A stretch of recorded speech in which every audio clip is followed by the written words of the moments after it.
Morning everyone, we'll just wait for 11 and then we'll start.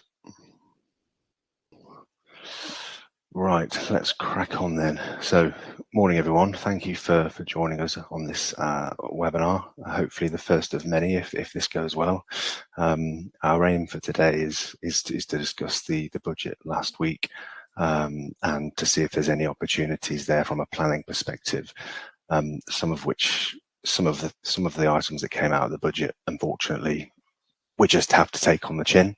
However, throughout the rules that have been announced, we do see that there's some opportunities there, and hopefully you'll get a bit of a flavour of that with this webinar today. So, skipping the slide.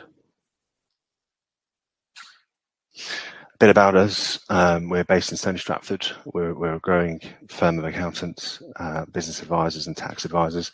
Currently got 31 members of staff, which is growing. And we specialise in tax planning for individuals, businesses, structuring your affairs for long-term preservation of wealth. We're also business advisors. So we conduct financial audits, financial modelling, business valuations, management accounts and fractional FD work, and we also do the full suite of accountancy services, so compliance with accounts, self-assessments, corporation tax returns and bookkeeping. The reason I say this is because I know we've got a lot of existing clients on with us today, but we've also got a lot of prospective and new clients on with us today, so that's a little bit about what we do. So, personal tax. Rachel Reeves announced that she's frozen the tax allowances until April 2031. Now, she said a couple of years ago that normal service would resume at this budget, and that actually the allowances would move in line with general inflation. And so the OBR, who've had a pretty good week, announced that if they were to move, if the personal allowance and the higher rate allowance was moved in line with where it should be, your personal allowance would have increased by £5,000. So the personal allowance is the allowance which you get tax free, and the higher rate band would be £20,000 higher. So you'd have to earn £70,000 as opposed to £50,000 to be classed as a high earner. Now, the upshot of all this is that more and more people are being brought into those higher rates of tax by virtue of them getting their pay rises and the allowances not moving. And you may say, well, okay, but they've had pay rises, but most people's pay is not moving in line with inflation, it's under. And so if their pay goes up and the tax goes up as well, then they are financially worse off. Dividend income, the £500 allowance has remained unchanged. That used to be a lot more generous, but it's sort of sign of the time over the last 10 years that that's just got worse and worse. And they've confirmed that the rates have increased by 2% at the basic and higher rates. It's worth noting that the additional rate hasn't actually moved. That's staying at 39.35%.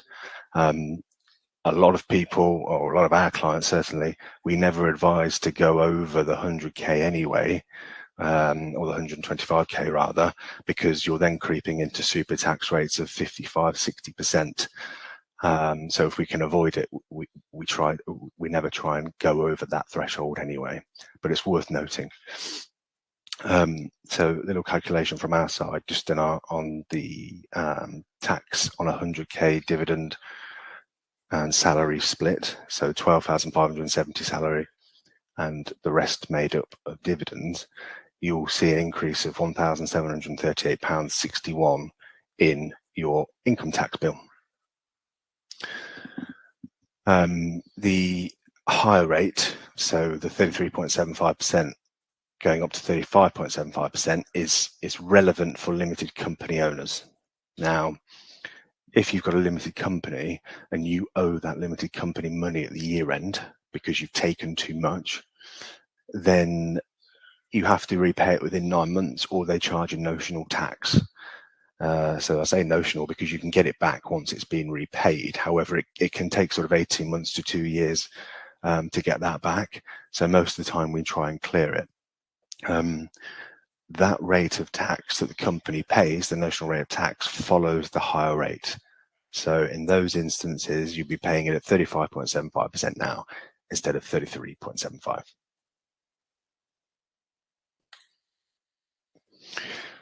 Just continuing on the personal tax front, they've confirmed that the savings income allowances remain the same. So £1,000 for basic rate taxpayers, £500 for higher rate taxpayers. And if you're an additional rate taxpayer, you don't get any allowance. And so what we've done here is included a little calculation for limited company owners earning £57,705.80 in profit. Now, clearly that is a specific level of profit. However, it works for my example because it means that there's nothing left in the company and you've taken it all out. And you've given yourself £50,270 worth of income. So from our perspective, the best way of taking that money out would still be 12,570 salary in most cases, because it's tax deductible for the company. So you get a corporation tax write-off. There's no employee national insurance at that level, and there's also no income tax. So it's tax-free for company and individual. And then on top of that, you can charge your company interest on a loan given to the company in this scenario. So my assumption in this case is that you've loaned the company £30,000 and you're charging a commercial rate of interest on that money. Okay, so commercial rate of interest could be anywhere between 7 to 30%. So I've opted for 20%. Again, because it suits the numbers. So if you've got a £30,000 loan and you're charging 20% interest, that gives you £6,000 worth of interest income from your company. Again, this is highly tax efficient because that's tax deductible for the company, similar to that of the salary. There's no national insurance on loan interest. And at that level, there's no income tax because you can benefit from the 5K starting rate and also £1,000 basic allowance. And then what we've done with the rest is topped it up as dividend, which again, there's no national insurance. However, it's not tax deductible for the company. And so the company has to pay corporation tax on those profits before it's then distributed to you as a dividend. As I say, this is a specific example, and in any remuneration strategy, it's nuanced and you have to look at it on a case-by-case basis. So what I would encourage you to do is speak to your accountant and work out what the best remuneration strategy is for you and your circumstances, because there's a good chance that it could be different. But the important thing to note is that there are still sort of clever ways of extracting money. It just needs to start from your sort of commercial goals and what profit your company makes, etc., etc.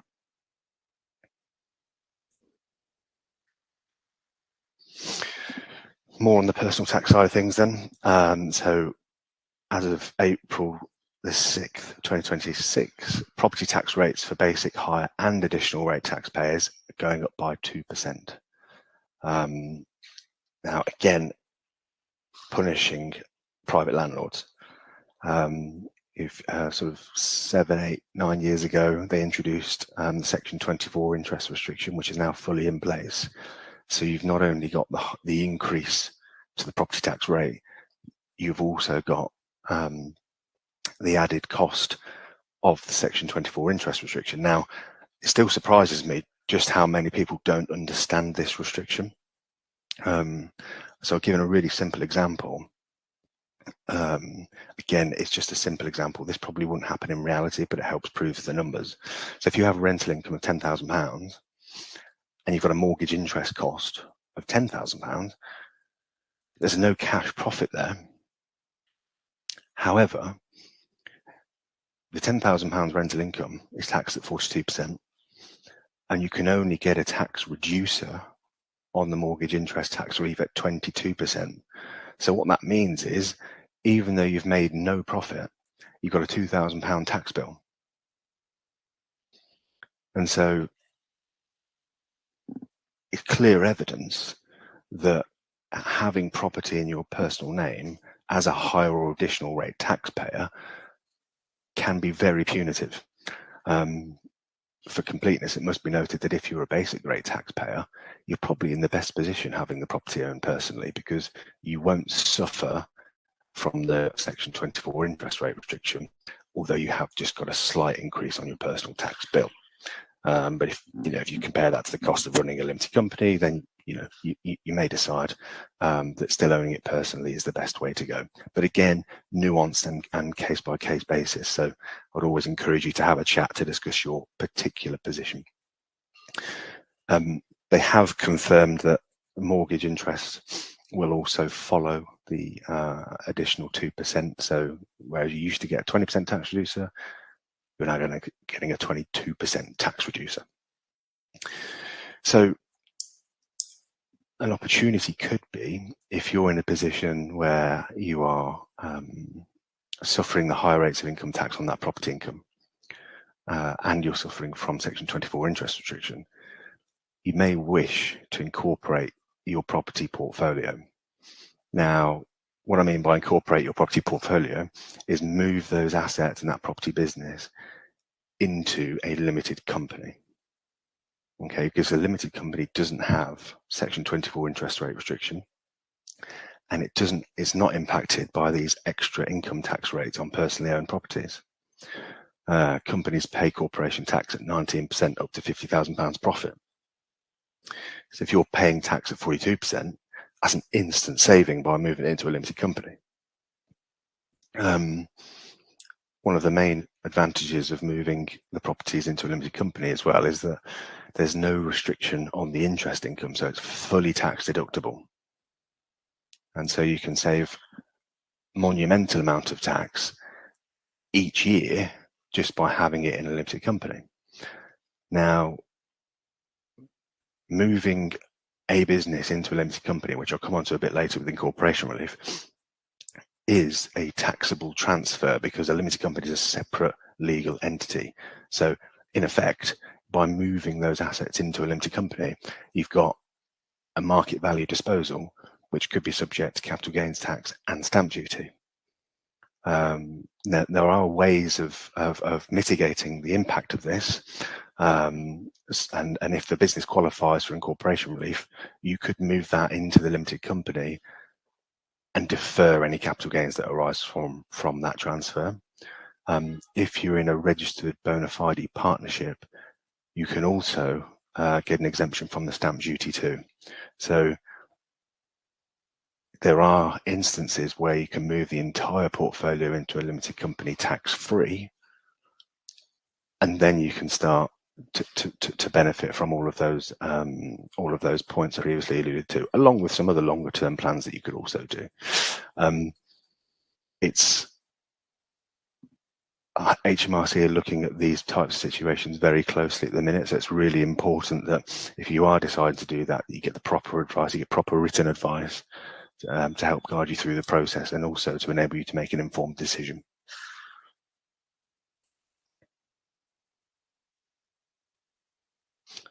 They also announced that savings rates for basic, higher and additional rate taxpayers will go up by 2%. And so just more of an incentive to use your ISAs. So the investment limit for ISAs remains at £20,000.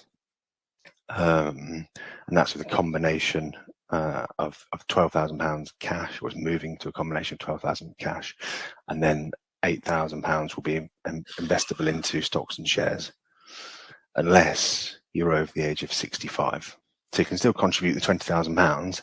It's just that you may see it as more risky by investing in stocks and shares, but the government are confident that actually that's a better investment than just holding it in cash anyway. So really it depends what your appetite for risk is. Also your ability to put £20,000 into an ISA each year. One opportunity that I see here is the use of junior ISAs. This can be a fantastic way of building up wealth for your children. And if you gift regularly into a junior ISA, that's immediately out of your estate for inheritance tax. Okay, so there's no 7-year rule. It's immediately out there, and there's no definition of regular, by the way. So you could do this once a year, you could do it 12 times a year, as long as you can prove that it's gifting out of your regular income, not out of capital, and then it's immediately out of your estate. So it kills two birds with one stone. It helps from your inheritance tax perspective, but it also puts those funds into a realm where they can grow tax-free for your children.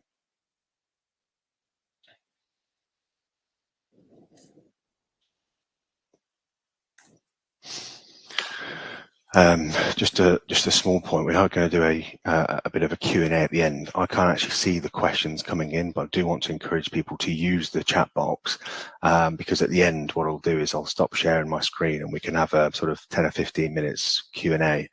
I don't suppose the webinar will last the full hour. It's probably going to be about half an hour of me talking. And then we may have sort of 15, 20 minutes of Q&A depending on what's in there. So if you've got any questions, put them in the chat box, and then I'll try to address each of them individually at the end.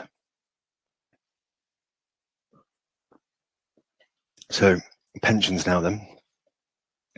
To be honest, not much movement on pensions. I thought there'd be a lot more, and certainly pre-budget, we had a lot of clients making decisions because they thought there'd be a lot more changes to pensions. There's no change to the 25% lump sum withdrawal. So you can take out £268,275 tax-free. That's 25% of £1,073,100, unless you're one of the lucky people that protected your pension before this particular regime came in. And if you have protected it, then you could potentially get more, but I will always encourage you to speak to your financial advisor, because they will know whether it's under the protected scheme or not. No change to the annual allowances and the brought forward unused allowances regime. So you can, if you're part of a registered pension scheme for the last 3 years, then you can benefit from these unused amounts brought forward. So at the top end, you can put £220,000 into your pension and there'd be no tax charge. This can be extremely powerful for limited company owners sitting on cash, because if you're sitting on cash, that likely means that you've done well in terms of your corporate performance, and therefore you have potentially a large corporation tax bill. Well, contributing £220,000 to a pension is a corporate tax write-off. And so it has the added effect of reducing your corporation tax, but then moving the funds into a realm that grows completely tax-free. And at £220,000 per person, it can be quite a powerful tool, especially in husband and wife-owned companies, which a lot of our clients are. The main change to pensions from the party who do not want to impact working people are the tax benefits of contributing to a pension have been restricted now. So previously on salary sacrifice schemes, you would get full income tax and national insurance relief on any contributions under a salary sacrifice scheme. Now that's being capped to £2,000 on salary sacrifice arrangements. So you still get the income tax relief. However, if you contribute anything over £2,000, employees' national insurance will be chargeable, and so will employers' national insurance. So on a £50,000 salary, if you contribute 10% into a salary sacrifice scheme, so £5,000, that means the top 3K of that will be subject to employees and employers' national insurance. And so for the employee, that means £240 extra to pay per annum, and for the employer, it's an extra £450. And bearing in mind, this is on top of the employer's national insurance increase at the start of this tax year, and so SMEs will be impacted by this. The ability for limited company directors to contribute has not changed. So as a limited company owner, again, if you're on the, let's say, a 12,570 salary, you're not going to be using a salary sacrifice scheme to contribute to your pension. And so contributions from limited companies for limited company directors remain unchanged and there's no national insurance to consider there. So again, very, very powerful tool with the tax reliefs available to them.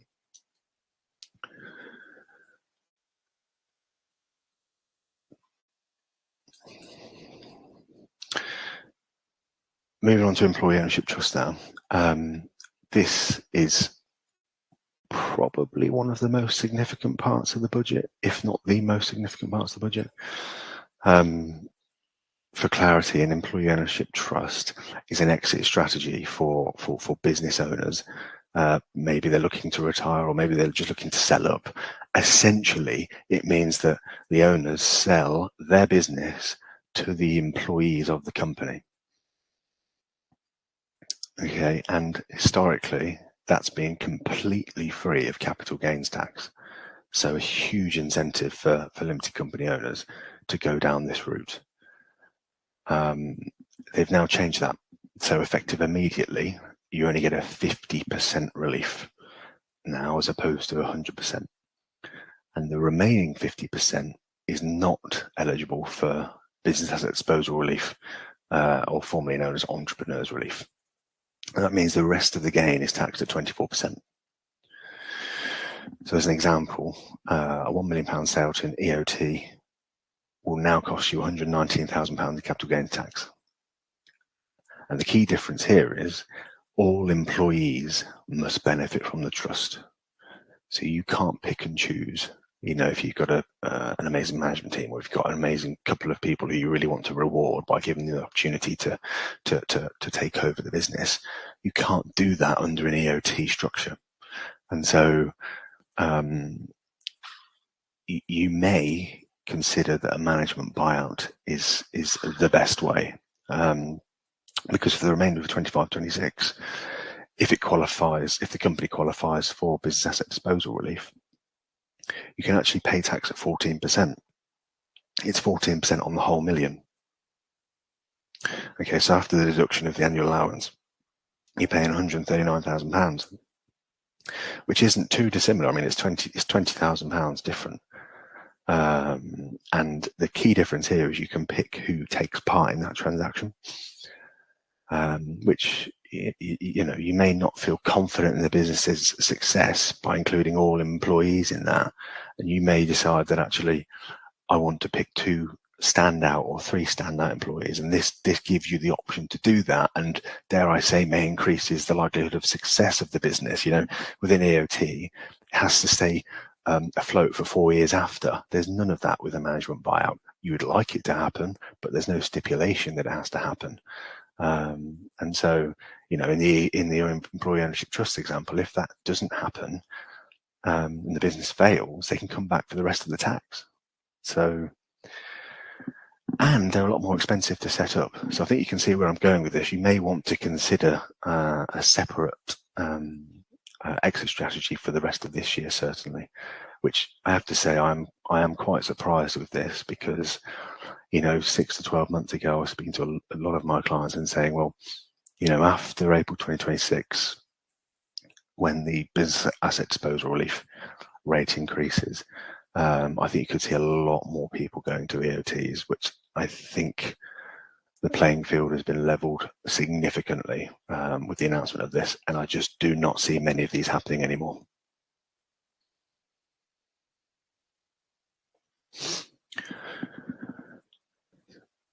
Incorporation relief.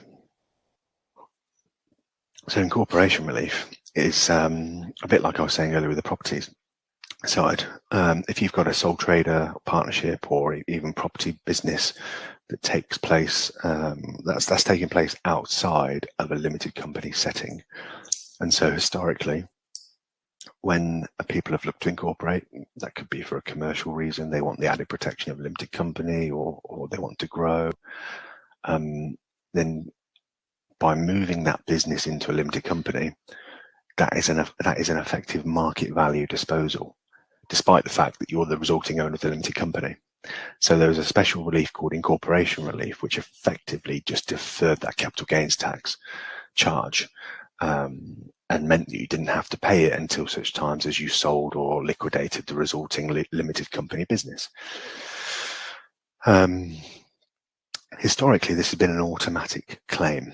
So there was no need to claim it in the tax return. There's no need to obtain any clearance. It was just automatic if you met certain conditions, which is broadly just transferring all the assets of that sole trade or partnership business to the limited company, except for cash. That was it. But now the goalposts have changed, so you need to make a claim for it in the self-assessment, and you can obtain clearance over it as well. So to our minds, when we did our debrief of the budget announcements, we see this as quite a big opportunity for those people who are looking to incorporate their property portfolio. As we've said earlier, it's already quite punitive for private landlords to hold property in their personal names, and so the eligibility of the clearance, or the availability of the clearance procedure rather, is great for landlords because they can get pre-transaction clearance and approval before incorporating their business, that it's not going to give rise to a capital gains tax liability. And that is fantastic from a peace of mind perspective, so that you don't have any sort of nasty surprises if HMRC look into it and decide that you didn't qualify in the first place. This is massive for landlords as far as we're concerned. Stamp duty is still a big issue to overcome though.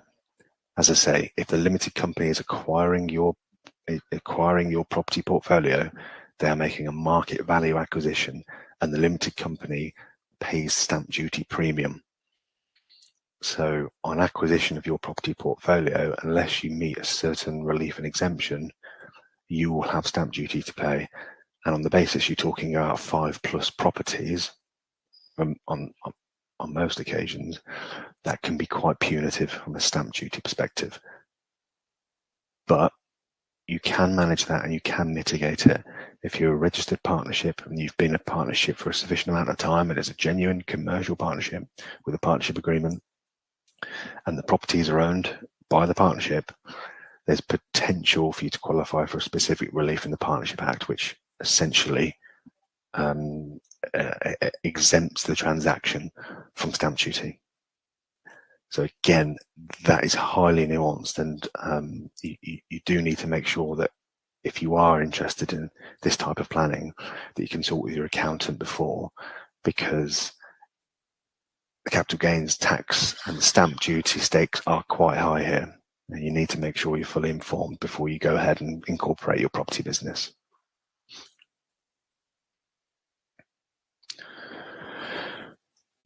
Moving on to inheritance tax now. So again, not much change with inheritance tax, mainly some further clarifications and some slight amendments. But they have confirmed that the nil rate band of £325,000 will be frozen until 2031. Again, more people as their assets grow will start being in the scope of inheritance tax. The £325,000, everyone that is UK resident can benefit from this. And if you qualify, you can also get what's called a residence nil rate band, which is an extra £175,000 on top of the 325. So a married couple could be in a position where they've got 2 lots of 325 and 2 lots of 175, giving you a total tax-free amount of £1 million. The residence nil rate band is conditional though, and you have to have a main residence that's being left to a direct descendant in your estate. And the allowance actually tapers off if you've got an estate worth in excess of 2.35 million. And so if you've got an estate of less than 2 million, you have the full £175,000 in full. If it's over 2.35, you've got no allowance for residence nil rate band. That's a really important point, because on the first death, you may qualify for this on the basis that your assets are below the 2 million as an individual. But on the second death, if all your assets have been inherited by your surviving spouse, then their asset base may blow over the 2.35 by virtue of having their own asset base plus the asset base they've inherited from you. So whilst the first may qualify, the second may not. But again, that comes down to planning. We're doing lots of this kind of planning at the minute. So if you feel like you would like a review of your affairs, just to make sure that you qualify for the allowances, or whether there's anything you can do to ensure you qualify for the allowances, then just let us know, and I'd be more than happy to have a look over your affairs. They also confirmed at the budget that the £1 million business property relief allowance and agricultural property relief allowance will be imposed on 6th of April. I have to say there's lots of rumours about the farmer side of things, and maybe bumping that back up to 5 million. That's not happened, and I have a particular deal of empathy for farmers, because most limited company owners want to exit their business, and very few of them are intergenerational and passed down to the kids, mostly because the kids see how much stress and commitment the running of the business takes from the parents, and they think, well, I don't want a bit of that. And so most of the time they're sold. And so generally speaking, these kind of rules don't really impact business owners. You can't say that for farmers. Farmers, it's a lifestyle. It's intergenerational. The kids grow up and work on the farm, and their intention is to continue farming that farm from their parents 9 times out of 10. It's very rare that that's not the case. And so this one it's difficult to take, because if you've got a farm that's chargeable to inheritance tax, you're going to have to sell off parcels of that land to pay for the inheritance tax bill. And who's going to buy that land?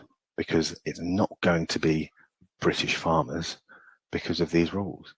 And so what you're going to end up with is basically farmland being sold off to pay an inheritance tax bill that's going to be acquired by people who aren't going to farm it. They're going to build and develop on it, and they're going to put solar farms on it. So I have to say, I am a little bit worried about the future of British farming as a result of these restrictions. It's so short-sighted, it's untrue.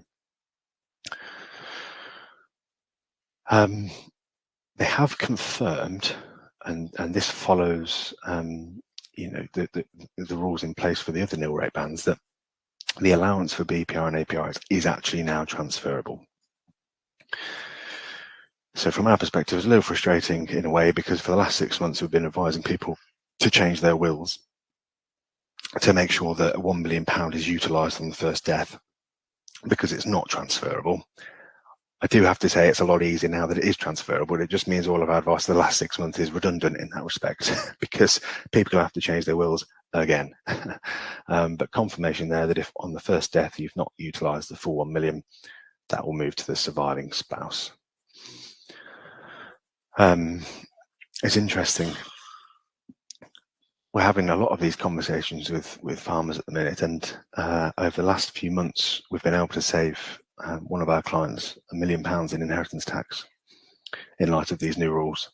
So unfortunately the father passed away in the last few months, and he had his share of the farm assets, and agricultural land was 5 million. And so right up to 5th of April 2026, you've still got 100% relief on that. However, in his will, he'd had it that it was going to transfer to his wife. And so we hope that the wife survives past the 6th of April. But if she does, she's got an extra £5 million worth of agricultural land and assets and property in her estate. And so if she dies after that, that 5 million is now going to be subject to tax at 20%. So £1 million of inheritance tax there. Whereas what we've managed to do is do a deed of variation, so that the assets do not transfer to the spouse. Instead, they transfer directly down to the children, which means the entire 5 million has been exempt from inheritance tax. So it's funny, because when we're out on these client visits, Declan's always saying, well, if I can give you any advice, it's die before 5th of April, which is, you know, tongue in cheek really, but he's got a point. They have also confirmed that pensions are going to be in the estate for inheritance tax. So they've doubled down on that, and that's been confirmed now. So as I say, it's never been more important to get your affairs sorted and planned for from an IHT perspective. And also, if a major event happens, like a death or a business sale or something like that, then you need to be looking at your inheritance tax plan, and you need to be looking at your wills, all of which we can help you with.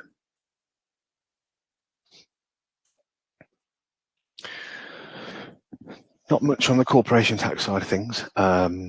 So from April 2026, the penalties for late filing will be doubled. So £200 if it's late, £200 on top of the original £200 if it's not filed after 3 months, 10% of the amount unpaid if it's still not filed after 6 months, and again after 12 months. Simple bit of advice here, just file it on time. We've got 12 months from the year end to do it. So there's generally no excuse not to. And it's quite an interesting update on the corporate restructure side of things. So to give people an idea, it's quite a hot topic in the space at the minute, but corporate restructures generally involve holding company structures where subsidiary companies branch out into having a bigger, wider group, so that they can have a holding company, they can protect funds and assets and things like that. We're doing lots of these at the minute. Over the last 12 months, it's become so much more popular just because of the tax advantages and the commercial advantages that can be achieved by having that structure in place. Previously, you had to go to HMRC with 2 cases, and the first case being that it has to pass a commercial motive test. So it can't be for the avoidance of tax or tax-driven exercise. So to give you an example, it may be that you've got a commercial property in your business and you want to protect that commercial property. Well, having that structure in place would allow you to protect that property from any trading risk, and that is sufficient commercial rationale. However, they've changed that now, and to be honest, they've not given us much guidance on what the new rules will be. But they have removed the commercial test and put a tax-driven test in there now. And so if this is something you are interested in, I would encourage you to do it quickly, because whilst they're still catching up with how to deal with things moving forward in the next 12, 24 months, we may be able to still get them through with the commercial rationale. So if you are interested in that kind of planning and that kind of structure, then do let us know, because we can send off cases to HMRC and seek some guidance from them as to what is now qualifying and what isn't.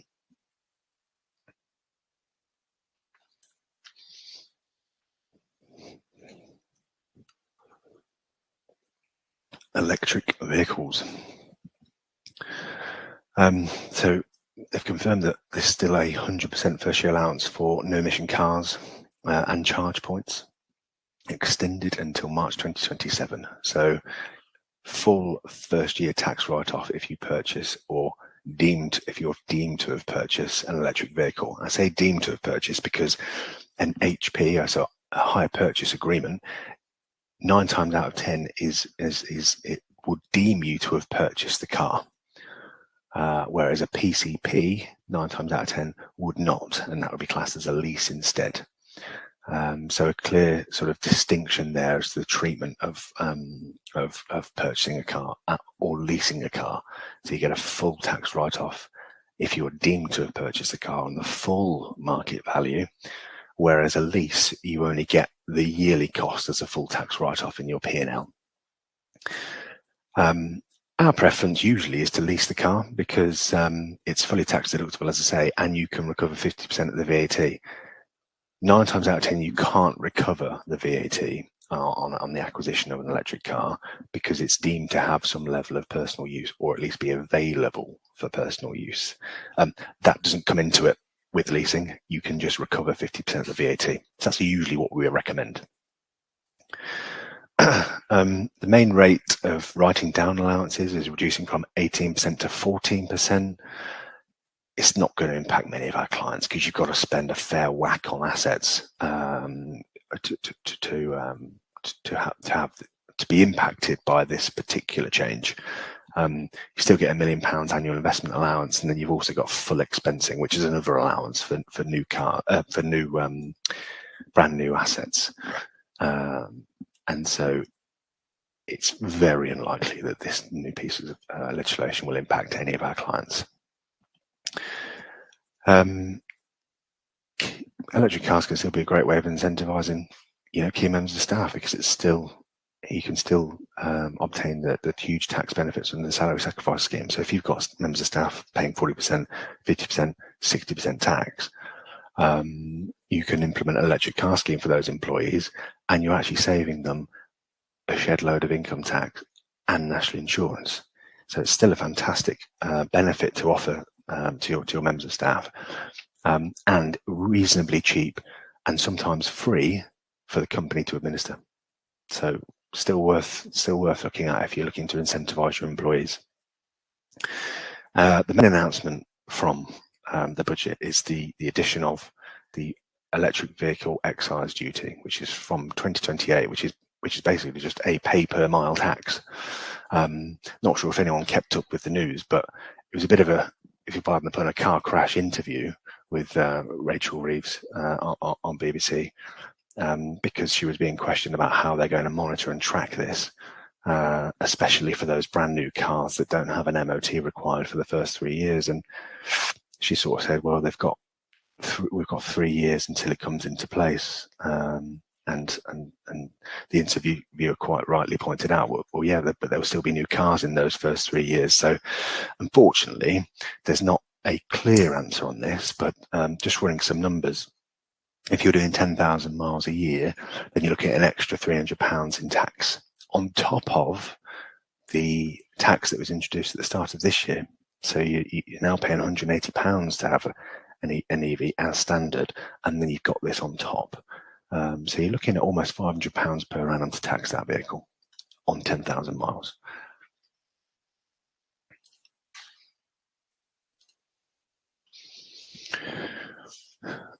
R&D now. So big news for those wanting to make claims under research and development. R&D has been a hot topic for HMRC over the last year or two.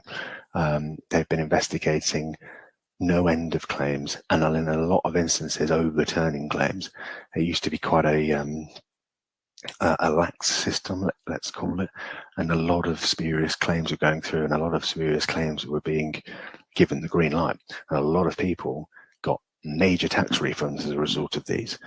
And you hear sort of horror stories from different firms where HMRC have come and gone through the claims with a fine-tooth comb, and the charges to remediate the situation in some cases has put clients out of business. We're very lucky that we've not had instances of that at our place, but that is happening, and the reason that's happening is because people were able to make these claims and there was never much investigation into them. Whereas now what you can do is again, you can get some advanced assurance. So you can get some pre-claim clearance that what you're doing is genuine R&D, and they will stand by that. And as long as the information presented to them is correct, they will stand by the claim that you've made. So that just gives you peace of mind, in the future, that if you are looking to make a claim under R&D, that you can get some pre-transaction clearance, which is massive news, I think, for those looking to claim it, because the reliefs are still very generous.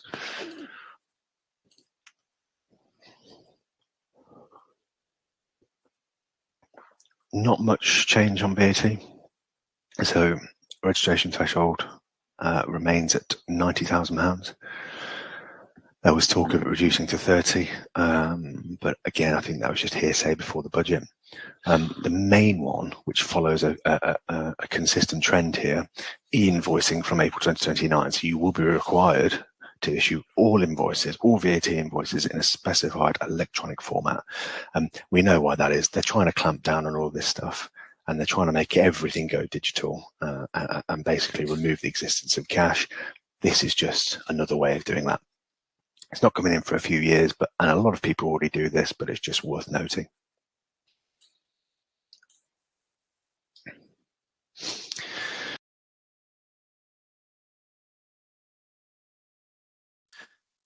Hi everyone, sorry about that. We had a technical difficulty earlier where it just seemingly kicked everyone out of the webinar. So I'm hoping to finalise on a few bits in this short recording, and hopefully I can mine the two so that everyone's got the full recording to use at their disposal.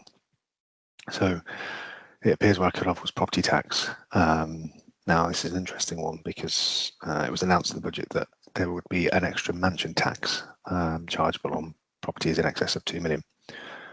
So if you've got a property between 2 and 2.5 million, you've got a £2,500 extra dry tax charge to pay, and that can rise to £7,500 for properties above 5 million. So the way it's going to work is they're going to take valuations from 2026 and use those to implement the charge effective April 2028. And revaluations will be conducted every 5 years to make sure they are accurate. The charge is going to increase in line with inflation, so this is the start, and just you have to expect them to go up over the years. It's interesting since this has been announced, having looked into it. I just wanted to share a little example about the level of tax someone at this level would be paying. So to acquire a property for £3,875,000, you've got a £390,000 stamp duty bill, which is significant. And what you're paying that £390,000 out of is post income tax, probably of around 50% income. So their tax is incredibly punitive.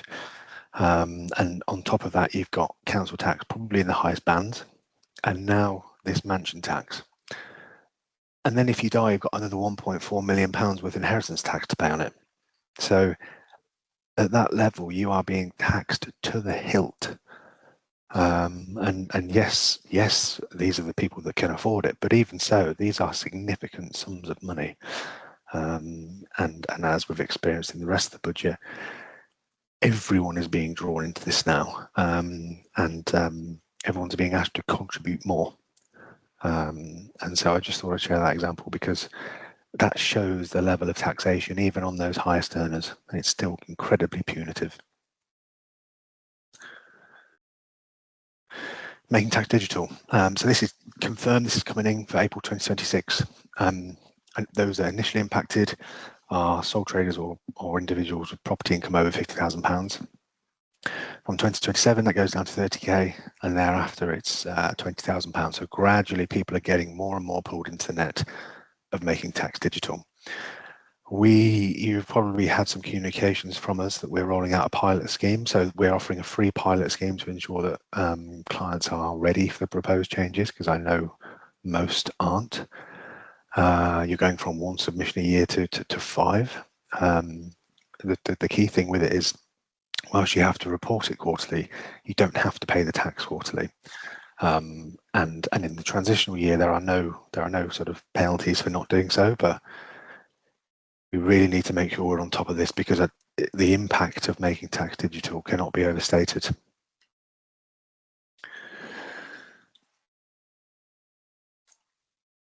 And just some general points. We've got the national living wage going up from April 2026. For those over age 21, it's going up by 50p per hour.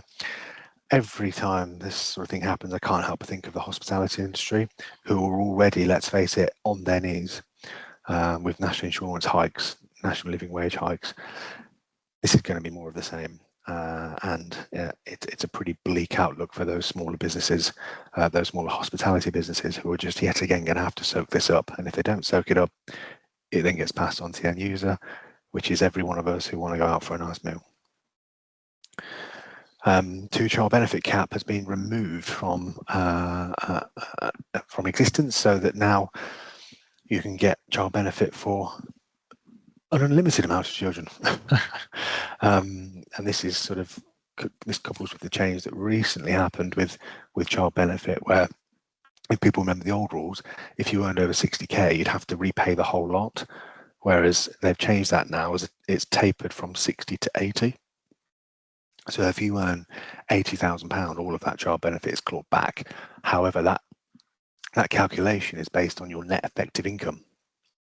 And net effective income is your gross salary less things like pension contributions. So you can manage this in the sense of if you can forego the immediate income and contribute to a pension and get your effective income below that 60k threshold, you can then benefit from having multiple child benefit streams of income coming in. So something to consider, and again, something to speak to your accountant about and make some plans for that measure. And the final point I would note is on tax avoidance and tax evasion. Now, they have confirmed, I mean, we've already seen in the last couple of years, just through our practice, they are spending a lot of time and a lot of resource investigating tax returns, individuals, companies, etc., and it doesn't even have to be for any particular reason. It could be completely random. Now, we've got the ability to insure you in the event of investigation, and at the top end it costs you £150 a year. At the low end it can cost £40 or £50. And if you think in a general inquiry, a fully compliant inquiry, we're spending probably 6 to 8 hours per inquiry going back to HMRC, and if you times that by our hourly rate, it's already in excess of £1,000. And so for the cost of the insurance and the fact that they're stepping up their efforts in clamping down on this type of stuff, we feel that it makes a lot of sense to take out that insurance. So if you haven't done already, just please get in contact with us and we can sort it out for you.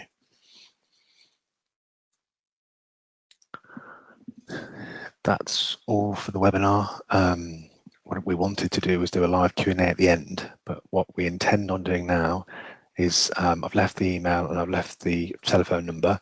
So what we'll do is, if you've got any follow-up questions, you want any specific advice, please feel free to email me or give me a call and we can discuss your particular situation in more detail. If we get quite a few questions that we feel would be relevant for everyone else to hear, what I might do is record another short video. You'll be sick of seeing my face soon, and then we can answer all of those questions in one place, so that if it does impact multiple clients, that they can all be answered collectively, so that everyone can benefit.